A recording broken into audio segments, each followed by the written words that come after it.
আল্লাহ নবী সাল্লাল্লাহু আলাইহি ওয়াসাল্লাম যখন মেহরাজে গিয়েছেন তখন দেখলেন যারা নামাজ পড়েন দুনিয়াতে তাদেরকে আল্লাহ পাক রব্বুল আলামিন জান্নাতে প্রবেশ করাবেন বাবুস সালাত নামক একটি দরজা দিয়ে। সুবহানাল্লাহ বলে কি? বাবুস সালাত নামক একটি দরজা দিয়ে জান্নাতে আল্লাহ পাক রব্বুল আলামিন প্রবেশ করাবেন। যারা রোজা রাখেন, রোজা রেখেছেন দুনিয়াতে, তাদেরকে বাবুস রায়হান নামক একটি দরজা দিয়ে আল্লাহ পাক রব্বুল আলামিন জান্নাতে প্রবেশ করাবে। যারা সাদকা দিয়েছেন তাদেরকে বাবুস সাদকা নামক একটি দরজা দিয়ে আল্লাহ পাক রব্বুল আলামিন জান্নাতে প্রবেশ করাবেন। এইভাবে যেভাবে ইবাদত করবেন সেই ইবাদতের নামে নামে প্রায় 8টি দরজা আছে জান্নাতের। ওই 8টি দরজা দিয়ে আপনি প্রবেশ করবেন।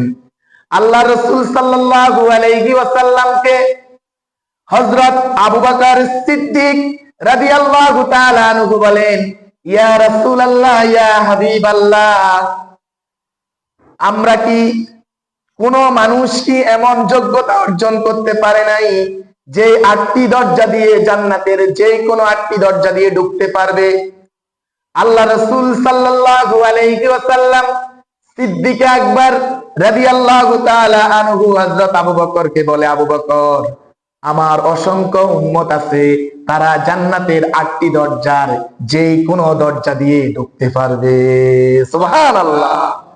তাদের মধ্যে যারা দুনিয়াতে সুন্দর রূপে ওযু করে, আমার যে উম্মতেরা সুন্দর করে ওযু করে, ওযু শেষে পড়ে আশহাদু আল্লা ইলাহা ইল্লাল্লাহু ওয়া আশহাদু আন্না মুহাম্মাদান আবদুহু ওয়া রাসূল, আমার যে উম্মতেরা উত্তম রূপে ওযু করে শাহাদা পাঠ করিবে, আল্লাহ পাক রব্বুল আলামিন সাথে সাথে তার জন্য জান্নাতের 8টি দরজা খুলে দেয়। সুবহানাল্লাহ বলে। আল্লাহ নবী সাল্লাল্লাহু আলাইহি ওয়াসাল্লাম যখন মেহরাজে গিয়েছেন তখন দেখলেন যারা নামাজ পড়েন দুনিয়াতে তাদেরকে আল্লাহ পাক রব্বুল আলামিন জান্নাতে প্রবেশ করাবেন বাবুস সালাত নামক একটি দরজা দিয়ে। সুবহানাল্লাহ বলে কি? বাবুস সালাত নামক একটি দরজা দিয়ে জান্নাতে আল্লাহ পাক রব্বুল আলামিন প্রবেশ করাবেন।